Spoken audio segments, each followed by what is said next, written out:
I'm a financial dominatrix, so I take money from men for nothing in return. Wow, that's some gangster shit. It's a great profession. I make 6 figures from it. I'm in the wrong fucking business. This is my sub, Tati. Tati, say hello. Hello. Oh shit, what up, Tati? If I wanted to become a sub, like Tati, like how would I do that? You have to like pretty much approach me respectfully. So you would have to, write me an email saying you want to serve me. You have to send tribute to talk to me, like even just to get that conversation. But just pretty much saying you want to worship me, you want to serve me in certain ways, and then I'll consider you, I'll vet you and all that stuff. So yeah. What's a good enough tribute? So my minimum tribute is $50. That's just to even get my attention. Sometimes that doesn't even mean I'm going to reply back to you, but that's what a tribute is. A tribute is a token of appreciation from a sub to a dom. You have black subs as well? 99% of my subs are white men. I mean, it's a form of my reparations. Also, too, like white men are just drawn to me. They want to serve me. They want to be on their knees for me, I see you got like a paddle. Like, what does it say on it? Reparations on the front, and on the back it says, Mistress Marley, this was a custom-made paddle for me when I first started. That shit look like it's been used a lot too. I ain't gonna front like you can see. It's been on a couple white asses. So men are out here paying for humiliation, but you can't find a man to buy you dinner? Oh, the lies we tell. You know what? Drop the beat. Imagine if I listen what a hater gotta say. I never give a broke bitch any time of day. You ugly when you jealous, bitch. Look at that face. I'm hot right now when you're not, okay? You big mad, oh you big mad. Got a big bag, popping big tags. All white Rover, yeah, with that. What's going on, everyone? This is Star. Welcome to the channel and happy Friday. Today we got a good show. Today we're going to talk about the princess treatment. But first we got to talk about Iyanla Vanzant. She got that YouTube popping. She shared her story how she stabbed her ex-husband. It's over there on the Oprah network. Go check it out. It is very interesting. I don't know if the ex was a high-value man or a pookie. And we have to understand that Iyanla is 70 years young. Any strong man will do. In my research, I found out that Iyanla was in a very violent marriage. And those were her words. Listen, she is human like the rest of us. Men have put her through a lot. Her first husband, he assaulted her. Allegedly, because I wasn't there. Now, yes, she's a very accomplished woman. But you have to understand who's giving you advice. She even described when her ex-husband had attacked her. Now, these are her words. She said she was in her kitchen frying fish, and out of nowhere, he charged after her. Now, mind you, this man, she says, is 6'4", 260 pounds, and at the time, she was 130 pounds. And she was 5'5". Anyways, when he charged after her, she picked up the pot of hot boiling grease and threw it at his head. The grease splattered everywhere and he was unable to catch her. What she described sounds like a scene from a Tyler Perry movie. I'm not saying it didn't happen. I'm saying a storyline like that, Oprah and Tyler Perry would absolutely love it. She even discussed another incident when she stabbed her ex-husband in the chest. Literally. And she said blood was everywhere.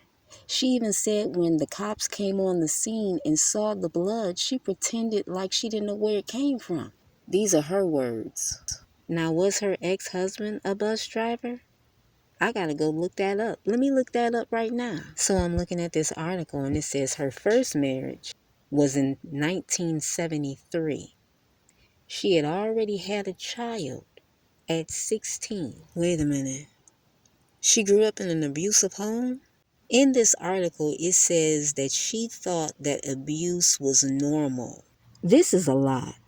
So this article that I'm reading doesn't state what the ex-husband did for a living. So you guys are going to have to do your own research, and it's a lot. Yeah, but go check out her interviews on Oprah's network because she tells a lot about her life. She also mentioned how in her second marriage, the husband left her. And he got with somebody that she knows. I don't know if it was her friend or an acquaintance. But she was really angry about that. Another marriage down the drain. The question is she the perfect person to give advice because she's been through so much? Or is she the wrong person because she's been through violence and a whole lot of trauma? Now let's talk about Eboni Williams because she was the one that was asked if she would date a bus driver. And Eboni said, sure, if he owned the bus. And that didn't make Iyanla happy at all.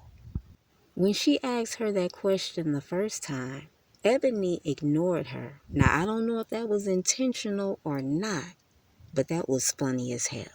Eboni has every right to date who she wants. We don't pay her bills. Let's be honest. Around the world, people feel that black women should date at the bottom. Can we just be honest? Now, if it's any other woman, they will be encouraged to find the best man with the most money, but not us. That's the way the cookie crumbles. That's why you got to know who you are in this world. And you can't let people tell you who you are and what you deserve. And you got to be careful when people give you advice, because sometimes people give you advice that they wouldn't even follow themselves. I did see Eboni on the Breakfast Club, and I think she should have stayed silent, because she should have just kept the topic on who she wants to date. Because when they get you to say that bus drivers and Uber drivers are average, that's a setup. You got set up, Eboni. Got set up by an attorney, because Iyanla's an attorney as well, right? Wow. It's a cold game out here. You got to stay on your toes. Your tippy toes. Because people are always watching, trying to get you. People get scared when black women want to move up in life. They want to like snatch you back. And it's some crazy shit. And I'm so glad I'm not surrounded by people like this. Now let me get back to Iyanla. Because every time I hear her speak, the movie The Color Purple starts playing in my head. And I think that's by design. I think she was brought into Hollywood for a specific purpose. To keep black women at a low vibration. That's my opinion. Now let's move on. The next topic. Do all women deserve princess treatment? It would be silly for me to answer this question, because some women feel they don't deserve love. Some of these women, you can bust them down for some chicken nuggets and a small fry. Other women, you can take them to Fridays and you can bust them down afterwards. 2 for $20. One thing I really hate is processed food. Processed food is messing people up. That's why so many people are having problems with their weight, because they're eating bullshit.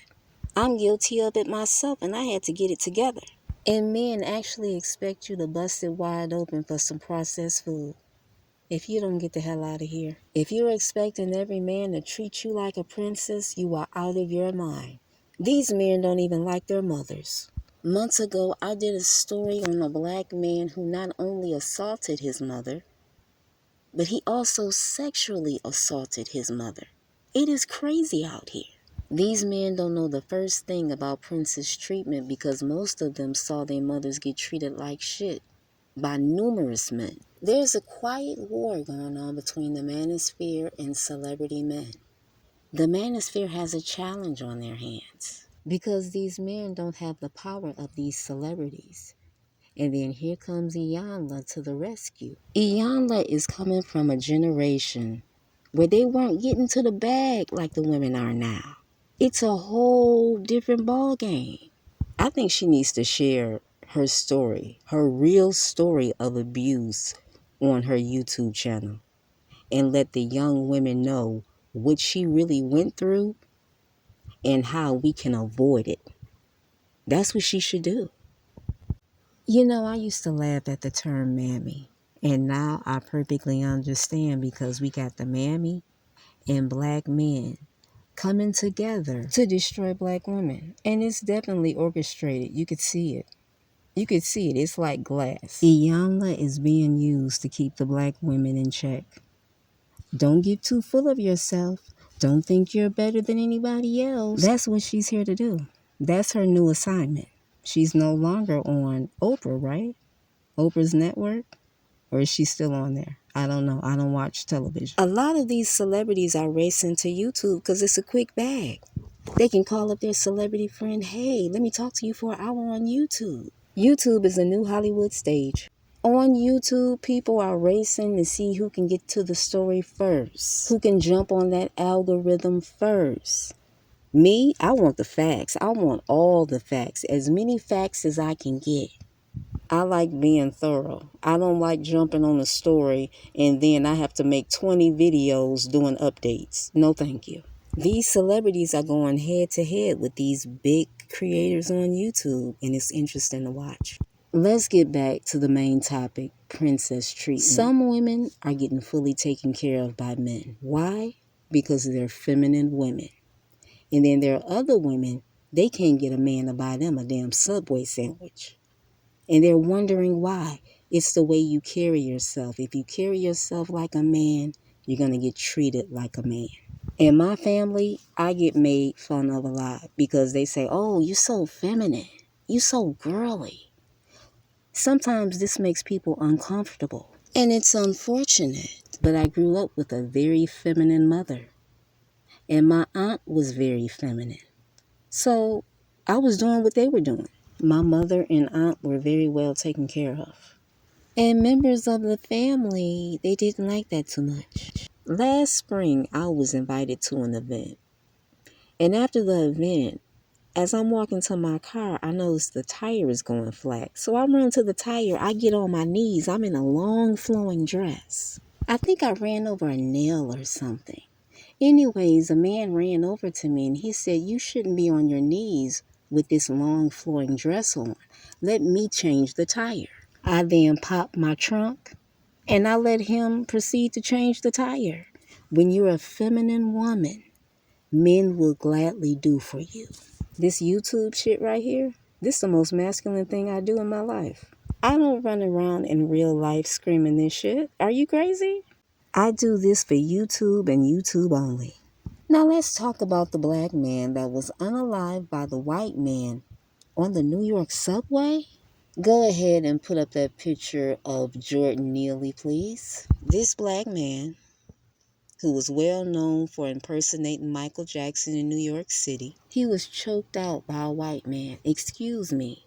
He was choked to death. I happened to catch this story on a YouTube channel. And what shocked me is that the black men were making excuses for the white man unaliving this man. They were saying, oh, he was homeless, he was mentally ill. I couldn't believe it. It just showed me that black men don't value themselves at all. They don't even think they're worthy to live. They think a white man has a right to take their life. If that's not low self-esteem, I don't know what is. Black men are constantly screaming, oh, black women don't love themselves. No, you don't love yourselves. Because as a unit, you all won't fight for this man on the screen. You'd rather bitch and moan about relationships. And it's incredibly sad. Now let's move on to Ice Spice, because a player on the Golden State Warriors spent $500,000 on one date on Ice Spice. Yep.